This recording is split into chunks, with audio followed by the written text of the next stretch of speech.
Penandatanganan rancangan KUA PPAS RAPBD 2021 telah disesuaikan dengan struktur belanja dan pendapatan dalam Peraturan Pemerintah atau PP Nomor 12 Tahun 2019 tentang Pengelolaan Keuangan Daerah. PP Nomor 12 Tahun 2019 Pasal 30 menyebutkan pendapatan daerah terdiri dari pendapatan asli daerah, pendapatan transfer, serta pendapatan daerah yang sah. Sedangkan terkait ketentuan belanja, pada pasal 55 disebutkan terdiri atas belanja tidak terduga dan belanja transfer. Penandatanganan tersebut diwakilkan oleh Sekda Kota Medan, Wirya Al-Rahman. Berdasarkan pembahasan yang dilakukan, proyeksi pendapatan daerah 2021 disepakati sebesar 5,15 triliun rupiah lebih, sedangkan belanja daerah 2021 diproyeksikan sebesar 5,30 triliun lebih. Kemudian dari sisi pembiayaan atau neto 2021 yang digunakan untuk mendukung belanja daerah sebesar 150 miliar rupiah. Pembahasan KUA PPAS untuk APBD tahun anggaran 2021. Nah, di situ juga kami berupaya menggali sektor-sektor pendapatan yang kami anggap itu masih bisa dimaksimalkan penerimaannya.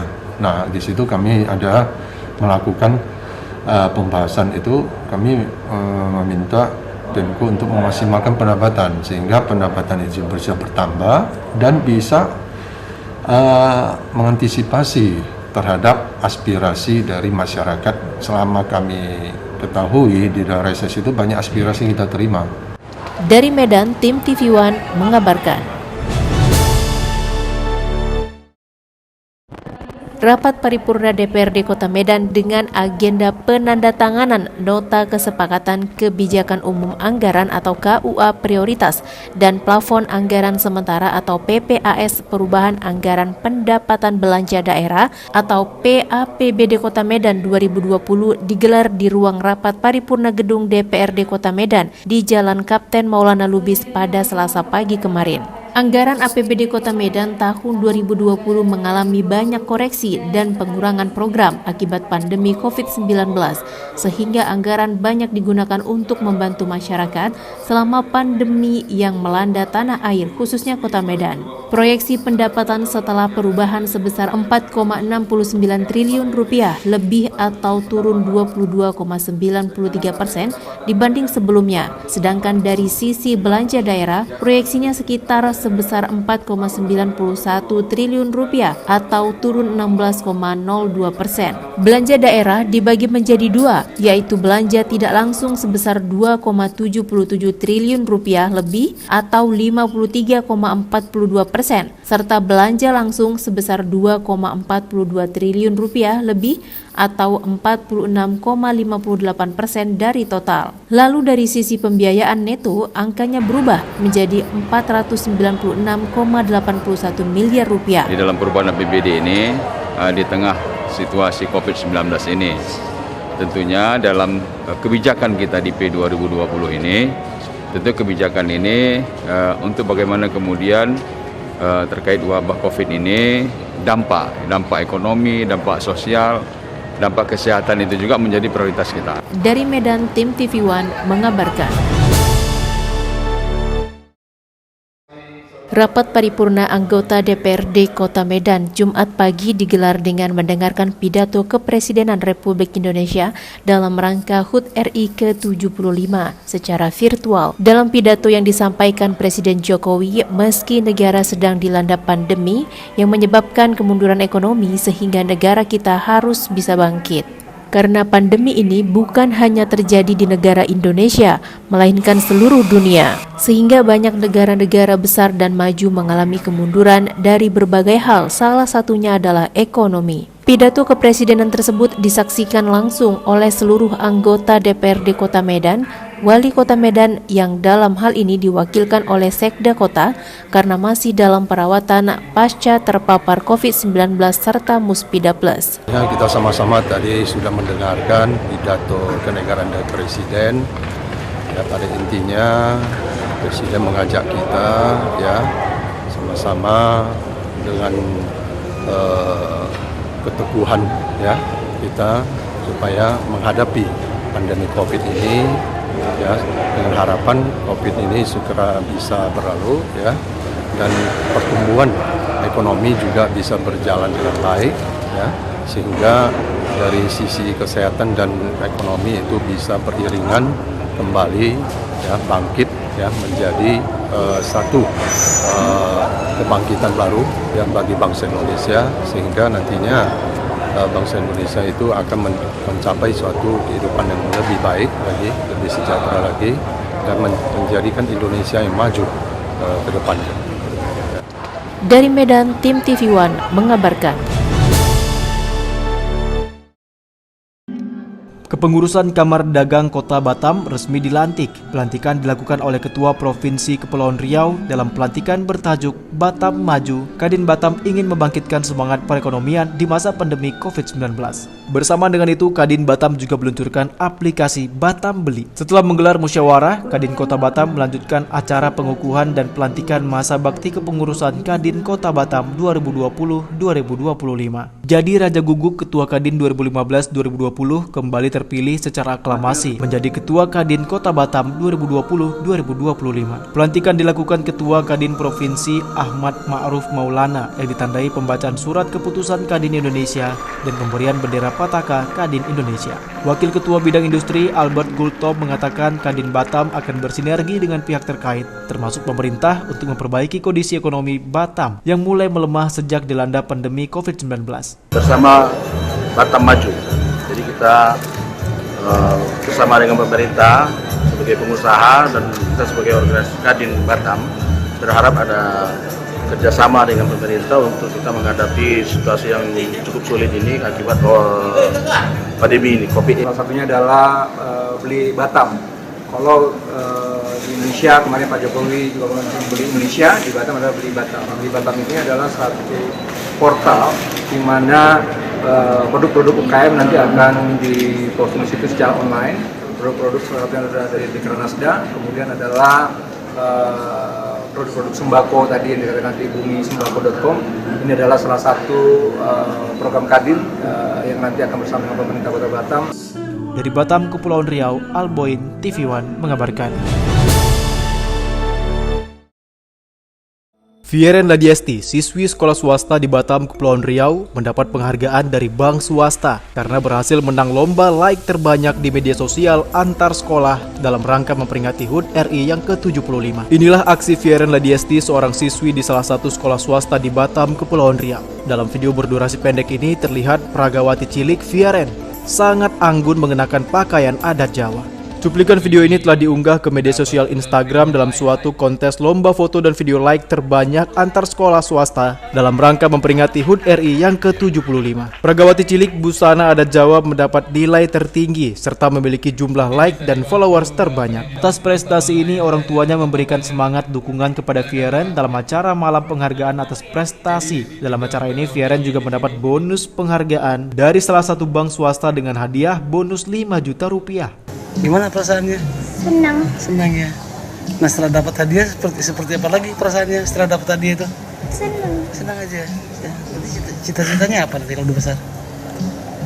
Dokter polisi. Oh, dokter polisi. Ya udah. Kelas berapa, Ladies? Apa? Kelas berapa? Kelas 4 deh. Kita memberikan motivasi terhadap anak. Apa kemauan anak kita dorong, kita dukung semuanya. Jadi kita tidak memaksakan suatu kehendak dari anak. Ya, dalam usia anak kita masih dini, masih kecil, masih kurang lebih 9 tahunan, dan perlombaan di tingkat anak siswa juga, ya merasa senang lah dia bisa menjuarai hal ini. Dan baju adat ya. Dari Batam, Kepulauan Riau, Alboin, TV One mengabarkan. Kehadiran perwakilan 5 PAC se-Kabupaten Pali yang meliputi Kecamatan Talang Ubi, Tanah Abang, Abab, Penukal, dan Penukal Utara itu memprotes keputusan DPD Hanura Sumsel dalam menetapkan Ketua DPC Kabupaten Pali. Hasil dukungan dari pengurus seluruh kecamatan di Pali merekomendasikan dukungan kepada Nurul Fazri yang saat ini menjabat Sekretaris DPC menjadi Ketua DPC. Sementara DPD Hanura Sumsel yang dikomandoi Ahmad Al-Azhar merekomendasikan nama Husni Tamrin sebagai Ketua DPC Hanura Pali ke depan menggantikan Orizal yang mengundurkan diri sebelumnya. Kelimanya diterima Sekretaris DPD Hanura Sumsel Aslam Mahrom beserta jajaran lainnya dan dilakukan rapat secara tertutup. Ketua PAC Partai Hanura Kecamatan Penukal, Ferry Hasbullah yang mewakili PAC yang ada mengatakan, diskresi atau kewenangan khusus Ahmad Al-Azhar dari DPP Partai Hanura khusus bagi 7 daerah yang akan melaksanakan Pilkada Serentak 2020 ini tanpa melibatkan PAC yang ada. Kita ini belum bisa menerima soalnya SK dari Pak Tamrin dengan Pak Nurul itu belum ada. Itu baru cerita. Jadi kita yang bisa bilang ketua itu SK sudah ada kepada individunya seseorang. 7 kabupaten ini kita dihadapkan pada waktu yang mepet untuk memasukkan nama pengurus 7 kabupaten kota di Sipol, di Silon KPU Pusat. Menurut mereka, hal ini telah melanggar maladministrasi dan tidak sesuai dengan aturan partai. Pihaknya bakal mengadukan permasalahan ini kepada Mahkamah DPP Partai Hanura di Jakarta dalam waktu dekat. Dari Palembang, Sumatera Selatan, Ganda Kopatra TV One mengabarkan. Gedung Kria Sriwijaya di Jalan Balap Sepeda Palembang resmi dibuka pada Rabu siang. Gedung ini pun sudah dapat dikunjungi oleh masyarakat umum. Peresmian dilakukan oleh Gubernur Sumsel Herman Deru dan berharap menjadi ikon kearifan lokal sekaligus menjadi destinasi wisata bagi para pendatang yang berburu kerajinan khas Sumsel. Gedung Kria Sriwijaya selama ini belum dapat termanfaatkan secara maksimal dan hanya digunakan sebagai sekretariat Dekranasda Sumsel. Usai diresmikan, Gedung Kria Sriwijaya dengan lahan seluas 523 meter persegi ini akan menjadi destinasi wisata baru di Palembang. Hal ini karena di gedung ini tersedia berbagai produk kerajinan lokal Sumsel seperti kain songket, jumputan, kain sulam angkinan, aneka kerajinan kayu sekaligus tempat pembuatan produk kain khas Sumsel. Gubernur Sumsel Herman Deru selaku pembina Dekranasda Sumsel mendukung penuh Gedung Kria Sriwijaya ini dijadikan pusat edukasi, pemasaran, serta pusat kreativitas IKM dan UKM yang ada di Sumsel, juga sebagai destinasi wisata baru di Palembang. Banyak sekali potensi kita IKM, UKM di Sumatera Selatan ini yang selama ini banyak kita belum tahu bagaimana cara processingnya. Kita selama ini hanya tahu produk kan, nah, ternyata prosesnya begitu teliti. Saya berharap mudah-mudahan dengan adanya Kria Sriwijaya ini dapat lebih banyak mengembangkan produk-produk dan mengangkat produk-produk yang mungkin selama ini belum banyak dikenal oleh masyarakat Sumatera Selatan maupun tamu-tamu dari luar. Dari Palembang, Sumatera Selatan, Ganda Kopatra TV One mengabarkan. Gubernur Sumatera Selatan Herman Deru secara resmi melaunching Sriwijaya Great Sales 2020 di pelataran Monpera Palembang. Kegiatan ini diharapkan dapat menjadi momentum pemulihan ekonomi Sumatera Selatan yang terdampak COVID-19. Ia juga berharap pelaku usaha termotivasi untuk bangkit kembali.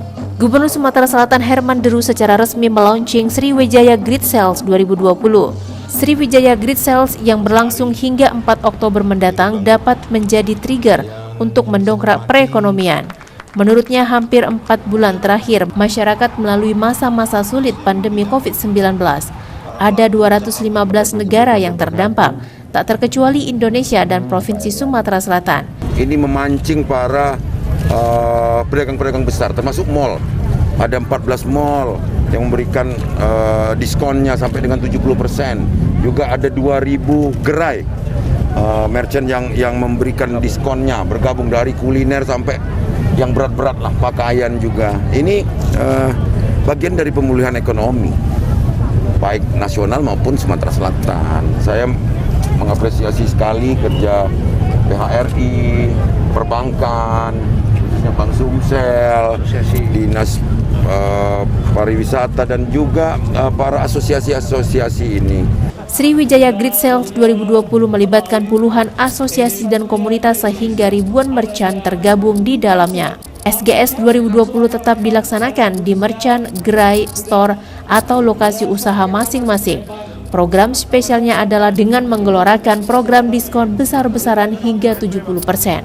Dari Palembang, Sumatera Selatan, Ganda Kopatra TV One mengabarkan. Seorang security yang bekerja di salah satu perusahaan perkebunan kelapa sawit di Musi Banyuasin, Sumatera Selatan, dijebloskan ke dalam penjara hanya gara-gara menangkap seorang pencuri buah kelapa sawit.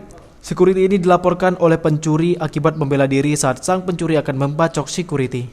Malang nasib yang dialami oleh Tony alias Lembeng, yang merupakan seorang security di sebuah perusahaan perkebunan kelapa sawit PT Swadaya Bakti Negara Mas di Desa Muara Bedak, Kecamatan Bayung Lincir, Musi Banyuasin, Sumatera Selatan. Tony harus melaksanakan sidang di Pengadilan Negeri Sekayu setelah beberapa minggu mendekam di sel tahanan lapas kelas 2B. Tony dipenjara hanya gara-gara menangkap seorang pencuri buah kelapa sawit saat dirinya sedang bertugas sebagai security. Saat Tony menangkap pencuri yang sedang maling buah sawit, dirinya langsung diancam akan dibacok oleh pelaku. Dan seketika Tony pun langsung membela diri dengan melumpuhkan maling tersebut. Anehnya pencuri buah kelapa sawit ini bukan ditangkap oleh pihak kepolisian setelah dilaporkan oleh perusahaan, namun justru security yang ditangkap serta dijadikan tersangka akibat melumpuhkan maling. Klien kita kan menjalankan tugas sama-sama menjaga keamanan yang mana dilindungi oleh Perkapolri. Jadi sudah bagian dari mereka sebagai mitra, atau saya menyebutnya anak kandung daripada kepolisian. Mitra kepolisian menjaga keamanan. Nah, pada saat kejadian ada seseorang yang diduga maling atau pencurian, kemudian security melaksanakan tugasnya untuk mencegah. Kemudian terduga maling atau terduga pencurian ada mengancam, dilakukan pemukulan terhadap luka bibir pada pelapor yang korban atau dalam hal ini adalah pencuri. Kemudian itu yang dijadikan dasar oleh penyidik atau kepolisian untuk seolah-olah security melakukan tindakan penganiayaan. Dari Musi Banyuasin, Sumatera Selatan, Puja Kusuma, TV One mengabarkan. Ratusan massa yang tergabung dalam Forum Masyarakat Jasa Konstruksi di Musi Banyuasin, Sumatera Selatan melakukan aksi demo. Demonstrasi ini dilakukan akibat maraknya proyek pokir yang dikuasai oleh para anggota DPRD. Inilah aksi demo yang dilakukan oleh ratusan massa dari Forum Masyarakat Jasa Konstruksi di depan kantor DPRD di Jalan Wahid Udin, Kota Sekayu, Musi Banyuasin, Sumatera Selatan. Ratusan massa menuntut adanya dugaan permainan proyek para anggota DPRD. Massa juga meminta agar KPK serta Kejaksaan Agung bisa turun ke Kabupaten Musi Banyuasin mengusut tuntas para anggota DPRD yang seharusnya menjadi inspirasi masyarakat, justru malah menguasai proyek dan menjadi kontraktor. Selaku Ketua Forum Masyarakat Jasa Konstruksi Kabupaten Musi Banyuasin memohon kepada Bapak Presiden Republik Indonesia untuk menurunkan tim KPK ke Kabupaten Musi Banyuasin. Nah, DPR ini disinyalir bermain pokir, disinyalir bermain pokir. Jadi proyek-proyek yang dilahirkan dari reses itu masuk ke Banggar seharusnya. Setelah di Banggar mereka lepas, serahkan kepada pihak-pihak yang lain yang berkepentingan seperti kami. Nah, dari kelompok yang berbeda tadi, ada kelompok kontraktor, ada kelompok DPR. Jelas itu, ada kepentingan, ada disinyalir anggota dewan itu sudah mengintervensi terlalu jauh. Sementara itu, selama aksi, tak satu pun anggota DPRD menemui para pendemo, bahkan tidak ada di tempat. Massa kemudian melakukan long march, turun ke jalan serta mengancam akan melakukan aksi demo kembali dengan massa yang lebih besar. Dari Musi Banyuasin, Sumatera Selatan, Puja Kusuma, TV One mengabarkan. Guna terus mensosialisasikan dan meningkatkan partisipasi masyarakat dalam pemilu kada Desember 2020 mendatang, KPU Oku terus gencar melakukan komunikasi kepada semua elemen masyarakat di Kabupaten Oku. Kali ini KPU Oku mengajak awak media yang bertugas di Kabupaten Oku untuk berbincang mengenai pilkada. Kegiatan ngopi atau ngobrol pilkada ini dibalut dengan cara santai dan tetap mengedepankan aturan kesehatan standar COVID-19. Acara yang digelar di sebuah kafe di Batu Raja ini menghadirkan Hendra Alfani selaku akademisi dan Purwadi Rozali selaku perwakilan pers sebagai narasumber. Dalam acara ini KPU OKU mendapat energi baru dalam rangka meningkatkan partisipasi pemilih untuk pemilihan serentak 2020 di Ogan Komering Ulu. Selain daripada itu, kami juga berharap dengan kawan-kawan media untuk menjadikan pilkada pemilihan serentak ini adalah bagian yang bisa menghasilkan kepala daerah, bupati dan wakil bupati di Ogan Komering Ulu ini. Data peristiwa sesuai dengan faktanya, kemudian berimbang dan proporsional ya dalam menggunakan hal-hal yang terkait dengan peristiwa politik ini. Dan kemudian yang kedua, diharapkan juga rekan media bisa meliterasi ya, mendidik masyarakat untuk meningkatkan partisipasi, untuk selektif dan kritis menyikapi informasi yang berkembang, sehingga nanti masyarakat semakin cerdas dan bisa mengikuti proses politik ini dengan terbuka sesuai dengan hati nuraninya. Dari Kabupaten Ogan Komering Ulu, Sumatera Selatan, Herman Sawiran, Bagus Mihargo, TV One mengabarkan.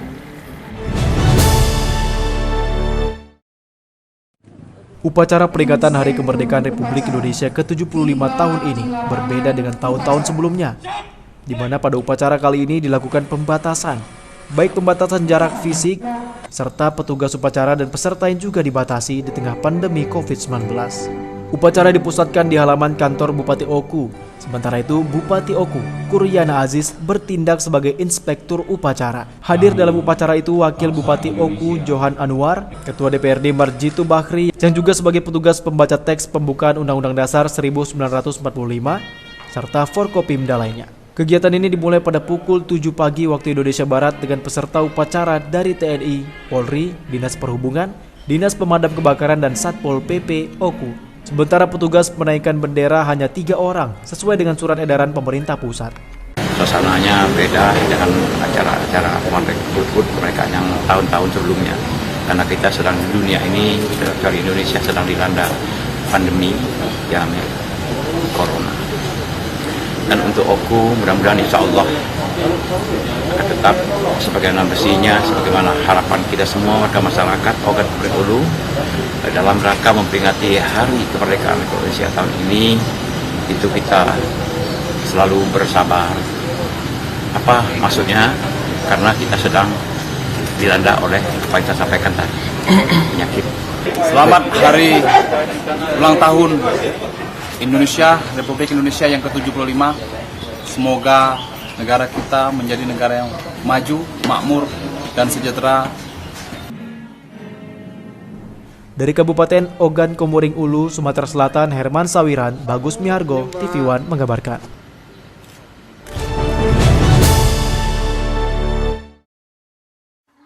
Kader Pembangunan Manusia atau disebut dengan KPM adalah warga masyarakat desa yang dipilih melalui musyawarah desa untuk bekerja membantu pemerintah desa dalam memfasilitasi pembangunan sumber daya manusia di tingkat desa. KPM mempunyai tugas membantu pemerintah desa dalam penyediaan layanan untuk pengurangan stunting, pencegahan stunting, dan gizi buruk termasuk dalam salah satu prioritas penggunaan dana desa 2020. Selain itu juga berdasarkan hasil riset kesehatan dasar atau Riskesdas pada tahun 2018 ditemukan fakta bahwa sekitar 7 juta balita di Indonesia menderita stunting. Tujuannya adalah kita melatih kader pembangunan manusia yang ada di desa, yang tugasnya dia adalah untuk membangun manusia yang ada di desa untuk mencari atau mengidentifikasi warga yang khususnya adalah dia keadaan di bawah normal ataupun gizi buruk dengan status stunting. Dan di dalam pelaksanaan KPM untuk kegiatannya itu nanti dibantu oleh kader-kader yang ada di desa, yaitu kader PAUD dan kader Posyandu. Karena para kader inilah yang tahu keadaannya di dusun masing-masing ataupun di lingkungan masing-masing. Maka nanti KPM di dalam pelaksanaannya ataupun pelaporannya itu melalui daripada laporan kader-kader. Dalam rapat atau pelatihan ataupun BIMTEK ini mengambil dari dana desa. Dari Banyuasin, Sumatera Selatan, Slamet Caniago, TV One mengabarkan.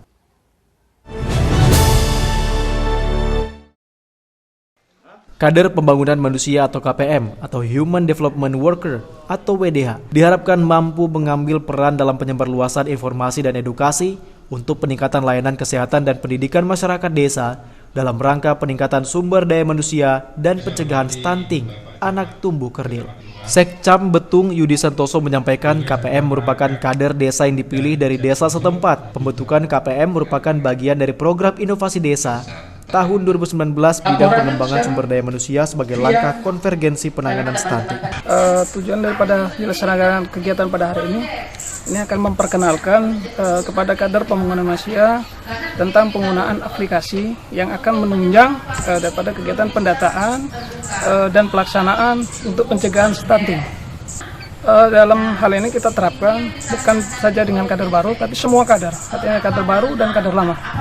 Pada hari ini kami melaksanakan kegiatan pelatihan KPM dan juga RDS untuk Desa Raja Indah melalui dana desa dan juga kegiatan pembagian BLT berjumlah 286 KPM dan juga dana BB itu dana dari kabupaten berjumlah 222 yang insya Allah akan kami laksanakan segera.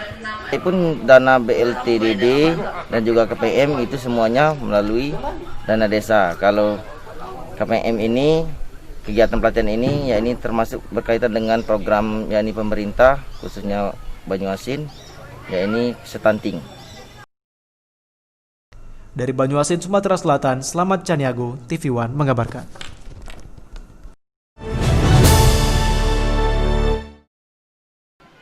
Seperti inilah detik-detik bendera merah putih dikibarkan oleh remaja Desa Ujung Tanjung, Kecamatan Tulung Selapan, Oki, Sumatera Selatan. Pengibaran bendera ini dilaksanakan dengan sederhana di lapangan olahraga desa dan diikuti oleh seluruh perangkat desa maupun warga sekitar.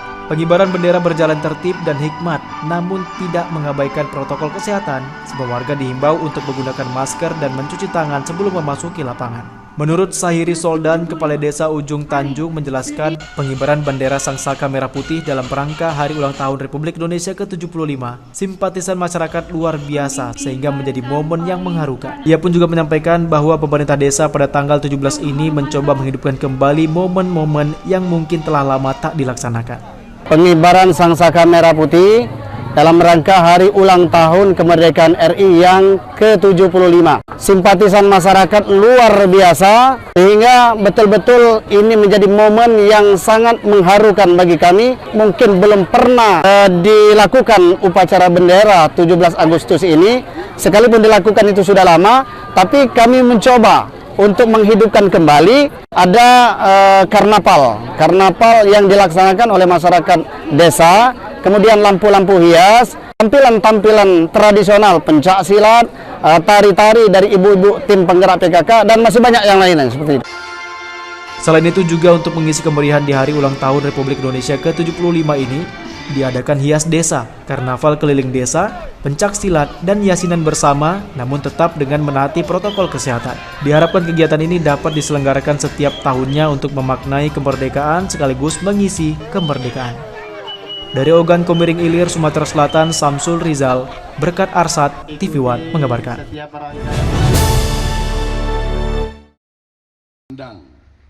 Bupati Tapanuli Selatan Syahrul M. Pasaribu melakukan groundbreaking atau peletakan batu pertama pembangunan Menara Pandang berlokasi di Kebun Raya Sipirok, Tapanuli Selatan, Sumatera Utara. Pembangunan Menara Pandang ini diawali dengan acara groundbreaking atau peletakan batu pertama, ditandai dengan penandatanganan batu prasasti dan penekanan tombol dipasangnya tiang pancang Menara Pandang yang dihadiri perwakilan manajemen PT Agincourt Resources, atau PTAR. Bupati Tapanuli Selatan Syahrul M. Pasaribu, Ketua DPRD Tapanuli Selatan Husin Sogot Simatupang, sejumlah undangan seperti Ketua Komisi Kejaksaan Republik Indonesia Barita Simanjuntak, Kajari Tapanuli Selatan Ardiat, dan Dim 0212 TS Letkol Roy Chandra Siombing, Kapolres Tapanuli Selatan AKBP Roman Smaradana LH, dan Kepala Dinas Pekerjaan Umum Tapanuli Selatan Hairul Rizal Lubis di lokasi Kebun Raya Sipirok Tapanuli Selatan atau KRSTS pada Jumat 14 Agustus 2020 lalu.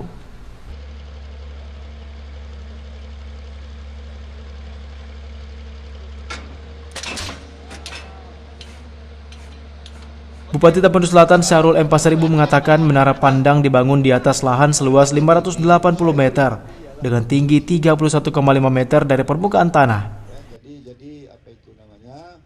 Bangunan setinggi 7 lantai yang dihubungkan oleh lift sebagai fasilitas pendukung rencananya akan selesai dibangun 6 hingga 7 bulan ke depan atau pada Februari 2021 mendatang. Sementara anggaran pembangunan menara pandang Kebun Raya Sipirok Tapanuli Selatan mendapat sokongan dana dari Program Pengembangan dan Pemberdayaan Masyarakat PTAR. Ketua Komisi Kejaksaan Republik Indonesia Barita Simanjuntak mengatakan sangat bangga atas kemajuan berbagai pembangunan Tapanuli Selatan, termasuk keberadaan KRSTS.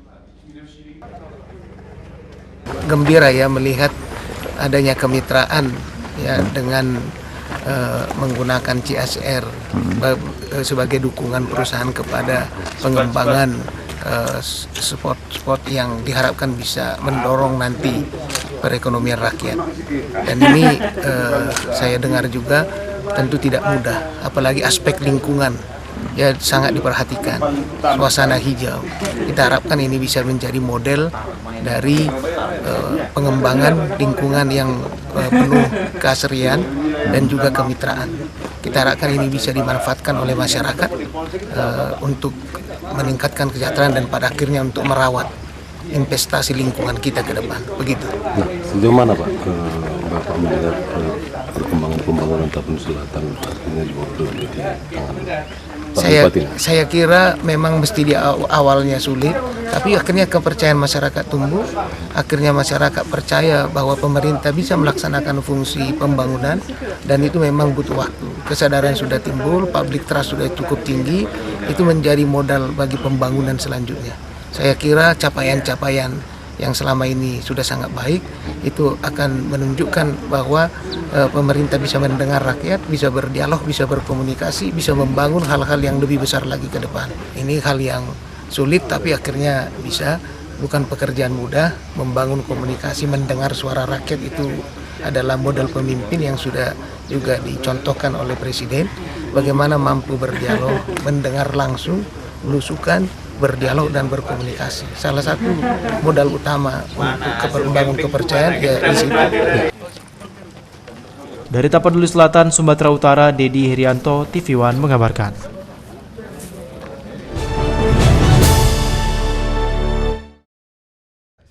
Pembangunan Kebun Raya Sipirok Tapanuli Selatan hingga kini terus berlangsung. Untuk tahap kedua tahun ini, pemerintah daerah Tapanuli Selatan merencanakan pembangunan menara pandang di lokasi Kebun Raya Sipirok Tapanuli Selatan atau KRSTS. Pembangunan menara pandang ini di atas lahan sekitar 580 meter persegi dengan ketinggian bangunan mencapai 31,5 meter dan terdiri dari 7 lantai yang dihubungkan oleh lift. Seluruh bangunan akan menggunakan pondasi tiang pancak yang diikat dengan balok-balok beton bertulang. Struktur rangka menggunakan rangka baja dengan konstruksi lantai komposit beton bertulang. Nantinya bangunan menara pandang mampu mengangkat beban 11 orang dan lantai pandang utama lantai 7 berdinding kaca 300 derajat berkapasitas 25 orang. Dan pembangunan menara pandang ini berkat kontribusi PT Agincourt Resources atau PTAR, Program Pengembangan dan Pemberdayaan Masyarakat atau PPM. Menurut Kepala Dinas Pekerjaan Umum dan Perumahan Rakyat Hairul Rizal Lubis, pembangunan menara pandang ini direncanakan akan menghabiskan anggaran sekitar 12 hingga 14 miliar. Ditargetkan pembangunan menara pandang Kebun Raya Sipirok Tapanuli Selatan akan rampung pada Februari 2021. Selain itu, berbagai fasilitas lain yang sudah terbangun di areal KRSTS ini seperti sejumlah gedung homestay, infrastruktur jalan, dan lainnya. Menara pandang ini diawali pada saat ini dimulai, akan selesai di bulan 1 akhir atau bulan 2 awal. Harapan 1 akhir selesai Menara pandang ini setinggi 31,5 meter. Kemudian akan menggunakan lift.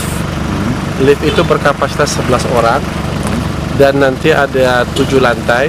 Namun yang bisa dipergunakan adalah lantai 1, 3, 5, dan 7. Di lantai 7 itu dindingnya akan berbentuk kaca sehingga transparan, sehingga orang bisa memandang radius 300 derajat. Lift itu juga dilengkapi dengan tangga darurat, dan di posisi lantai ke-7 akan dapat dimuat oleh 25 orang sehingga bisa memandang view dari arah 300 derajat tersebut. Pembangunan Menara Pandang ini 100% dibiayai oleh PTHR sebagai bentuk partisipasi dari mereka membangun Pintu Raya. Anggarannya berapa itu, Pak? Anggaran yang dilakukan kemarin sekitar 12 miliar, tapi kemungkinan dengan akibat dampak COVID ini mungkin ada penyesuaian sehingga sampai 14 miliar. Ini mengerjakan nanti dari proses penunjukan dan perusahaan yang bekerja membangun tersebut 100% direkomendasi oleh PTHR, dan nanti akan menggunakan lift bermerek Mitsubishi dan Jepang. Berita Tapanuli Selatan, Sumatera Utara, Dedi Herianto, TV One mengabarkan. Bupati Tapanuli Selatan Syahrul M. Pasaribu lantik Asosiasi Pemerintah Desa atau APD Kabupaten Tapanuli Selatan, Sumatera Utara masa bakti 2020-2025. Pelaksanaan pelantikan dilakukan di Aula Sarasi 2, Perkantoran Bupati Tapanuli Selatan, Sumatera Utara, yang juga dihadiri Ketua Komisi Kejaksaan RI Barita Simanjuntak. Proses pelantikan APD juga mengikuti protokol kesehatan. Sejumlah kepala desa dan undangan saat masuk ke ruangan Aula Sarasi 2 terlebih dahulu diperiksa suhu tubuh mereka. Dan saat masuk ke ruangan, para pengunjung harus mencuci tangan dengan menggunakan hand sanitizer. Pengukuhan APD Tapanuli Selatan dilakukan langsung oleh Bupati Tapanuli Selatan Syahrul M. Pasaribu.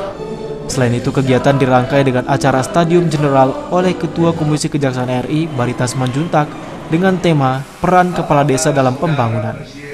Acara pengukuhan diawali dengan laporan Ketua Panitia, kemudian prosesi pengukuhan pengurus APD dilanjutkan dengan pengambilan sumpah, pemberian SK, dan penyerahan bendera petaka yang diserahkan Bupati kepada Ketua terpilih. Menurut Ketua Komisi Kejaksaan RI Barita Simanjuntak, kepala desa merupakan garda terdepan pembangunan saat ini dengan bantuan dana desa dari pemerintah pusat. Bapak Ibu Kepala Desa akan lebih menghadapi secara langsung dinamika demokrasi. Bapak Ibu Kepala Desa akan menghadapi langsung protes rakyat yang tidak mungkin bisa diabaikan, tidak mungkin bisa dihindari karena setiap waktu ada bersama dengan mereka. Kita harus memiliki kepentingan yang kuat bagaimana kepala desa itu berhasil dalam tugas-tugasnya.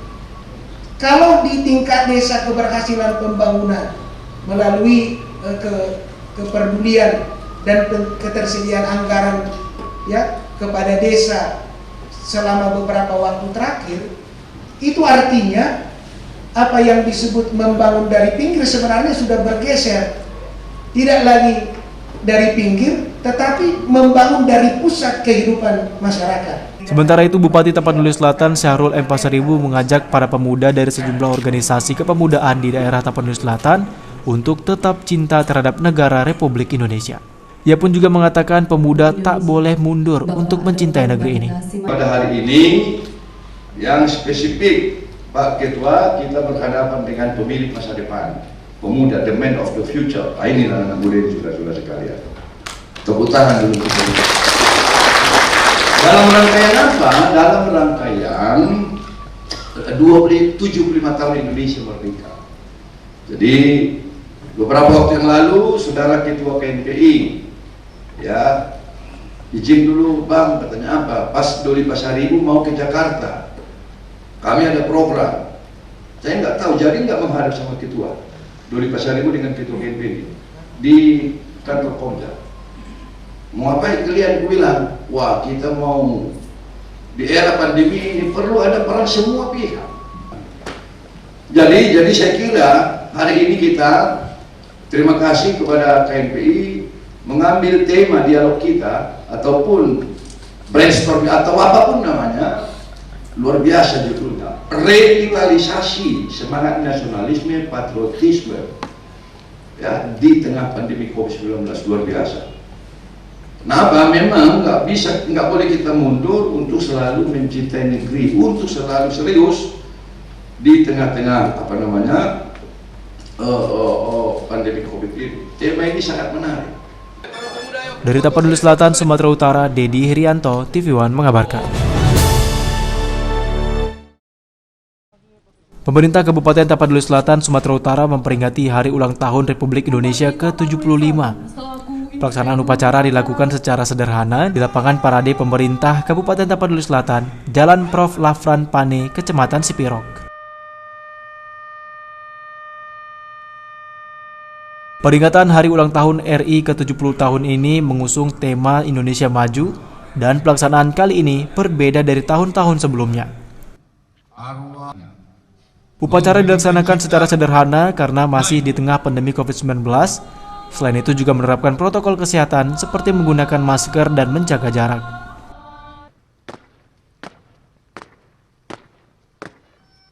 Bupati Tapanuli Selatan Syahrul M. Pasaribu bertindak sebagai inspektur upacara. Komandan upacara Kapten Infanteri Sudirman Pakpahan dan Ramil 15 Pargarutan untuk pembacaan naskah proklamasi dibacakan oleh Ketua DPRD Husin Sogot Simatupang.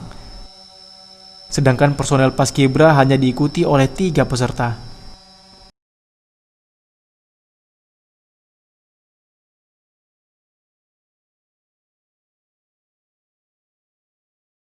Setelah selesai mengikuti upacara Hari Kemerdekaan, Bupati bersama Forum Komunikasi Pemerintah Daerah langsung masuk ke Aula Sarasi II untuk menyaksikan detik-detik proklamasi di Istana Negara. Sebagaimana kita ketahui bersama di tengah-tengah pandemi COVID-19 ini, memang upacara peringatan detik-detik proklamasi 75 tahun Indonesia Merdeka ini ada suasana yang berbeda secara fisik, tetapi secara hikmah saya kira seluruh bangsa Indonesia, pemerintah Indonesia mulai dari tingkat nasional yang dipimpin oleh Bapak Presiden Joko Widodo sampai ke tingkat yang paling bawah memaknai peringatan detik-detik proklamasi Hari Kemerdekaan Indonesia ke-75 ini menjadi ingatan bagi kita untuk meneruskan perjuangan para pendiri bangsa sekaligus hubungannya dengan COVID-19 untuk lebih mengingatkan kita semua sesungguhnya segala upaya dan usaha dilakukan dalam pembangunan juga tidak boleh kita lupa berdoa kepada Tuhan Yang Maha Kuasa Allah Subhanahu wa taala. Dalam perayaan saya kira sudah ada himbauan kita tetap menggunakan protokol kesehatan. Seandainya adapun sebuah kebiasaan di bangsa kita termasuk di Tapsel ini panjat pinang, tapi saya kira akan sangat minim lah kalaupun ada. Dari Tapanuli Selatan, Sumatera Utara, Dedi Herianto, TV One mengabarkan.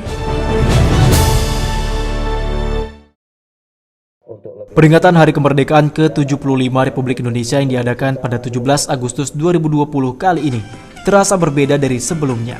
Sebab tahun ini masyarakat masih harus terus berjuang melawan pandemi COVID-19. Meski demikian, tak menyurutkan niat dari sejumlah pengurus dan anggota dari Organisasi Pemuda Pancasila Kecamatan Siantar Barat dan pengurus Karate Kala Hitam Kota Pematang Siantar, Sumatera Utara dengan tetap menggelar kegiatan bakti sosial di tengah-tengah masyarakat sekitar. Dikomandoi Andika Prayogi Sinaga selaku Ketua PAC Pemuda Pancasila Kecamatan Siantar Barat yang juga Ketua Perguruan Kala Hitam Kota Pematang Siantar, aksi sosial yang dilakukan diawali dengan kegiatan gotong royong massal dan bersih-bersih wilayah sekitar tinggal warga. Kegiatan pun kemudian berlanjut dengan melakukan pembersihan dan penyemprotan cairan desinfektan di sekitar lingkungan dari dalam gereja GKI Jalan Gunung Simanuk-Manuk dan Masjid Raya Kota Pematang Siantar. Kegiatan yang mereka lakukan merupakan agenda tahunan yang rutin digelar di wilayah mereka. Meski demikian, Andika Prayogi yang saat ini menjadi Ketua Komisi 1 DPRD Kota Pematang Siantar ini mengatakan peringatan Hari Ulang Tahun Kemerdekaan Republik Indonesia kali ini terbilang sangat sederhana dibanding tahun sebelumnya. Kegiatan difokuskan hanya pada kegiatan sosial guna mendukung program pemerintah dalam pencegahan penyebaran COVID-19. Kami atas nama pimpinan anak cabang Kecamatan Ciantar Barat, Pemuda Pancasila Kota Pematang Siantar, dan juga Karatikal Hitam Indonesia Kota Pematang Siantar. Tadi pagi jam 9 pagi kita melaksanakan bakti sosial seperti bersih-bersih lingkungan dan juga bersih-bersih di daerah rumah-rumah ibadah, ada gereja dan juga masjid. Setelah itu kita berkumpul di sini untuk rapat kembali dan makan bersama. Buat seluruh muda-mudi Kota Pematang Siantar, jangan sampai surut kita untuk melakukan kegiatan. Bukan karena perlombaan dan pertandingan untuk memeriahkan HUT kemerdekaan Republik Indonesia di Kota Pematang Siantar ini, tapi dengan cara bergotong royong. Kita lihat bagaimana rakyat bersuka cita dalam merayakan HUT kemerdekaan itu. Terjadi silaturahmi di tempat ini, baik yang muda, baik yang tua. Semuanya semangat mengobarkan kemerdekaan Republik Indonesia. Itu yang kita lihat pada saat ini, yang diprakarsai oleh adinda saya, Prayogi, pada hari ini. Luar biasa, luar biasa. Beberapa hari sebelumnya, kegiatan bakti sosial juga dilakukan oleh keluarga besar Andika Prayogi Sinaga yang didukung sepenuhnya oleh Ibunda Lilis Suryani Daulay dengan menyelesaikan bedah rumah salah seorang warga yang terseret banjir beberapa waktu lalu di daerah Tanjung Tongah, Kecamatan Siantar, Martoba, Kota Pematang Siantar. Dari Pematang Siantar, Sumatera Utara, Daud Sitohang, TV One mengabarkan.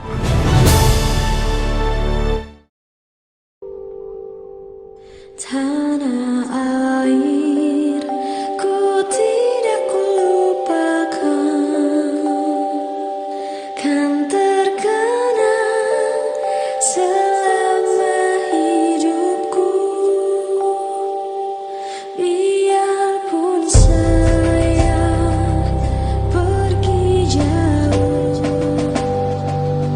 tidak akan hilang dari kalbu. Tanahku yang ku cintai,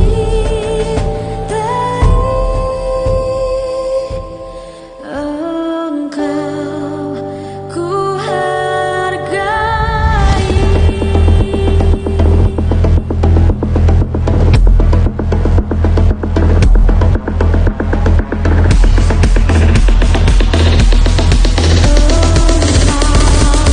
Dirgahayu Republik Indonesia yang ke-75. Indonesia maju, Simalungun jaya. Merdeka, merdeka, merdeka.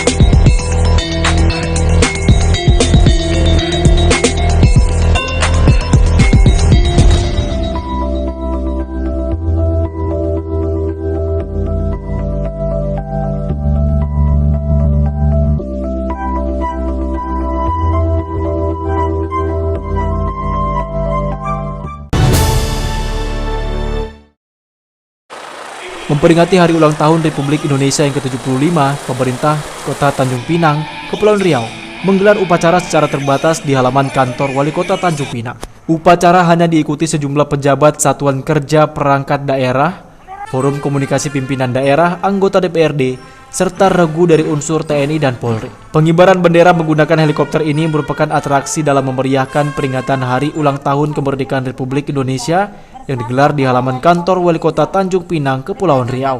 Sebelumnya, pemerintah Kota Tanjung Pinang menggelar upacara secara terbatas dengan peserta masing-masing satu regu dari unsur TNI dan Polri, ditambah pejabat Satuan Kerja Perangkat Daerah, Forum Komunikasi Pimpinan Daerah, dan anggota DPRD Tanjung Pinang.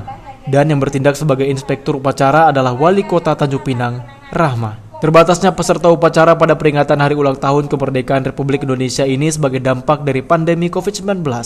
Selain menggelar upacara di lapangan, para peserta upacara juga mengikuti upacara detik-detik proklamasi yang digelar secara virtual di aula kantor Wali Kota. Karena dalam satu situasi COVID-19, Allah masih berikan kita kesehatan dan kekuatan sehingga hari ini kita kembali merayakan HUT RI yang ke-75. Mudah-mudahan semangat kita bangkit dan teringat bahwa hari ini Allah Allah pasti punya rahasia yang jauh lebih baik dengan adanya COVID-19. Namun tentu tidak menyurutkan semangat 45 kita sebagai bangsa Indonesia. Sementara upacara peringatan detik-detik proklamasi yang digelar di Aula Kantor Wali Kota Tanjung Pinang secara virtual berlangsung dengan hikmat dan tetap mengedepankan protokol kesehatan dengan menjaga jarak. Dari Tanjung Pinang, Kepulauan Riau, Kurnia Saifullah, TV One mengabarkan. Dalam rangka peringatan hari ulang tahun ke-75 Republik Indonesia, ratusan kader Partai Gerindra Kota Medan bersama masyarakat melaksanakan upacara penaikan bendera di lapangan Jalan Kelapa Belawan, Cicanang. Pelaksanaan upacara kali ini langsung dipimpin Ketua DPC Partai Gerindra Kota Medan Ihwan Ritonga selaku inspektur upacara. Pengibaran bendera merah putih dilanjutkan pembacaan teks Pancasila, Undang-Undang Dasar 1945 serta proklamasi sebagai ungkapan terima kasih kepada para pahlawan yang telah memperjuangkan kemerdekaan Republik Indonesia dari tangan para penjajah. Sementara dalam memeriahkan Hari Kemerdekaan Indonesia ke-75, pengurus Partai Gerindra juga tak luput melakukan kegiatan olahraga bersepeda bersama masyarakat sekitar dengan rute mulai dari lapangan upacara hingga keliling kawasan Belawan sejauh 10 km. Tentu saja kegiatan goes bareng ini selain mempererat persaudaraan antara warga, sekaligus untuk menjaga agar daya tahan tubuh tetap kuat dan sehat dalam menghadapi pandemi COVID-19. Kegiatan yang cukup positif kita apresiasi, yang tujuannya adalah untuk kebersamaan seluruh warga di sini, semua etnis, suku, bahasa, semua bergabung dengan tujuan adalah kebersamaan merayakan kemerdekaan Republik Indonesia. Merdeka! Memperingati Hari Ulang Tahun Republik Indonesia yang ke-75, mengadakan upacara bendera yang tadi dipimpin oleh Ketua DPC Kota Medan, dan juga kita mengadakan sepeda goes, sepeda santai untuk masyarakat umum semua.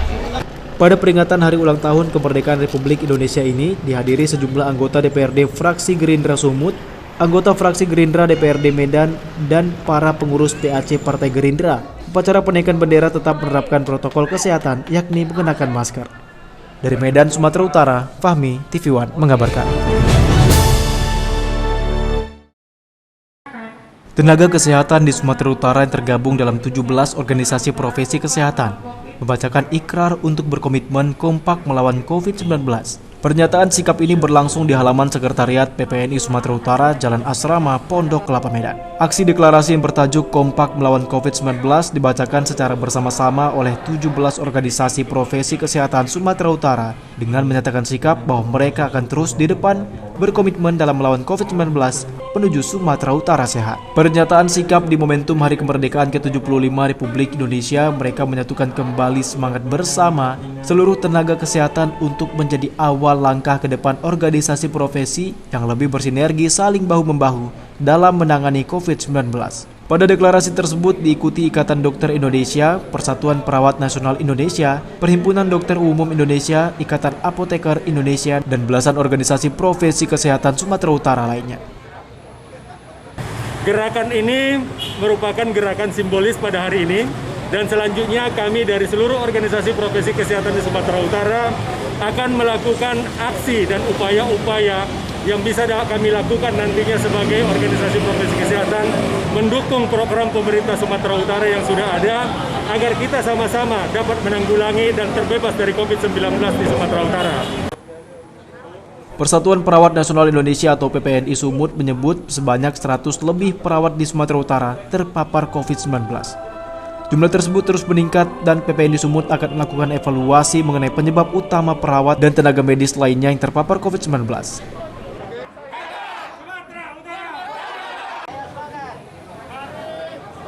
Dari Medan, Sumatera Utara, Fahmi, TV One mengabarkan. Pimpinan anak cabang Pemuda Pancasila Kecamatan Medan Area melaksanakan pembagian sembako, berupa beras dan mie instan, serta masker sebagai bentuk peduli kepada masyarakat sekitar Kecamatan Medan Area. Ketua Pimpinan Anak Cabang Pemuda Pancasila Kecamatan Medan Area, Joko Tarigan, menyebut pembagian sembako ini sebagai upaya pemuda Pancasila membantu pemerintah dalam menangani dampak ekonomi di tengah pandemi COVID-19. Selain itu, pemuda Pancasila juga melakukan deklarasi mendukung kekondusifan, keamanan, dan ketertiban masyarakat, mengingat sebentar lagi memasuki fase pemilihan kepala daerah di Kota Medan. Pertama-tama Kegiatan kita hari ini adalah pimpinan cabang Pemuda Pancasila Kecamatan Medan Area mendukung pemerintah dalam penanganan wabah COVID-19 dan sekaligus membantu warga masyarakat beserta kader Pemuda Pancasila yang terdampak virus corona ini. Dan kedua, acara kita ialah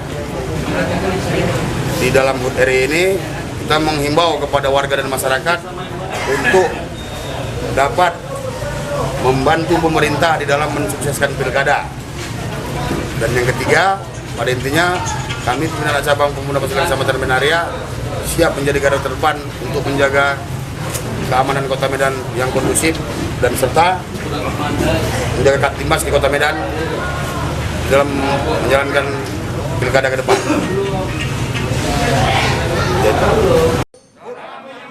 Selain kepada masyarakat sekitar Kecamatan Medan Area, Pemuda Pancasila juga membagikan sembako kepada kadernya sendiri. Bakti sosial ini juga dalam rangka menyambut Hari Kemerdekaan Republik Indonesia yang ke-75. Dari Medan, Sumatera Utara, Bahana Situmorang, TV One mengabarkan. Sebanyak 271 dari 498 napi yang ada di rutan kelas 2B Dolok Sanggul, Kabupaten Humbang Hasundutan, Sumatera Utara mendapat remisi atau pemotongan masa tahanan. Pemberian remisi ini diberikan dalam rangka HUT RI ke-75. Selain Karutan Dolok Sanggul, Revanda Bangun, kegiatan ini turut juga dihadiri Wakil PN Tarutung, Hendra Huta Barat, dan juga sejumlah pejabat Forkopimda seperti Wakapolres Humbahas, Kompol Eniali Hulu, Asisten 1 Pemkap Humbahas, Magden Sihombing, perwakilan Kejari Humbahas, dan Ketua Organisasi Kepemudaan KNPI Dina Situmeang. Seluruh napi yang mendapatkan remisi sudah sesuai aturan. Mereka diusulkan karena sudah memenuhi syarat baik substantif maupun administrasi. Syarat substantif yaitu warga binaan minimal telah menjalani hukuman selama 6 bulan dan berkelakuan baik. Kemudian syarat administrasi yaitu berkas-berkas atau nama warga binaan yang diusulkan lengkap, misalnya petikan keputusan pengadilan dan lain-lain. Revanda berharap seluruh warga binaan baik yang mendapatkan remisi maupun yang tidak mendapatkan remisi agar tetap menjalani binaan sesuai aturan dan ketentuan selama berada di dalam rutan Dolok Sanggul. Di mana di antara 498 warga binaan masyarakatan kami, 271 diantaranya menerima atau mendapatkan remisi, di mana 12 orang hanya tinggal menjalani subsidiar. Hukumannya sudah selesai, tapi karena belum membayar denda, maka mereka hanya tinggal menjalani subsidiar. Dari Kabupaten Humbang Hasundutan, Syaren Situmorang, Rahmat Tinton Banjarnahor, TV One mengabarkan. Warga Kecamatan Tambangan dan sekitarnya gelar syukuran dan doa bersama untuk kelancaran pembangunan jembatan Tambangan. Warga juga menyampaikan ungkapan terima kasih atas perjuangan Bupati Mandailing Natal mempertahankan anggaran jembatan di tengah pandemi COVID-19. Acara syukuran ini dilakukan warga di pangkal jembatan Tambangan Mandailing Natal dengan makan bersama anak yatim serta memberikan santunan kepada anak yatim se-Kecamatan Tambangan. Bupati Mandailing Natal Dahlan Hasan Nasution yang hadir dalam acara syukuran ini disambut hangat warga Tambangan. Warga sangat berterima kasih kepada Bupati Mandailing Natal karena telah bersusah payah mempertahankan anggaran jembatan hampir 3 miliar rupiah dari penarikan anggaran oleh pemerintah pusat untuk dana COVID-19. Terima kasih banyak, semoga dari sini ke belakang hari terlaksananya pembangunan di wilayah daerah kami Tambangan. Jembatan Tambangan ini sangat vital manfaatnya bagi masyarakat sekitar. Bahkan jembatan ini adalah jalur alternatif penghubung jalan lintas Sumatera jika terjadi bencana alam atau kemacetan. Walaupun dapat terpaan yang maha berat tentang terjadinya COVID sehingga mengharuskan dipotong semua anggaran, namun masih didengar Allah jeritan batin masyarakat yang ada di 7 desa di seberang, yang kesemuanya dari sinilah anak sekolah membawa hasil bumi dari sini, dan kami dengan Wakil Ketua DPR bertarung habis-habisan agar yang ini tidak dipotong. Bupati berharap pihak kontraktor PT Pelita Sitolu Anak yang mengerjakan jembatan ini dapat menyelesaikan pembangunan jembatan sesuai target yakni Oktober 2020. Dari Mandailing Natal, Sumatera Utara, Romulo Siregar, TV One mengabarkan.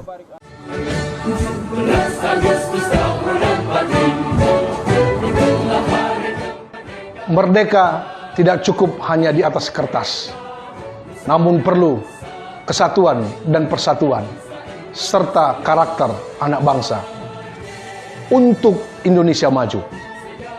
Dirgahayu Republik Indonesia ke-75. Tuhan beserta kita.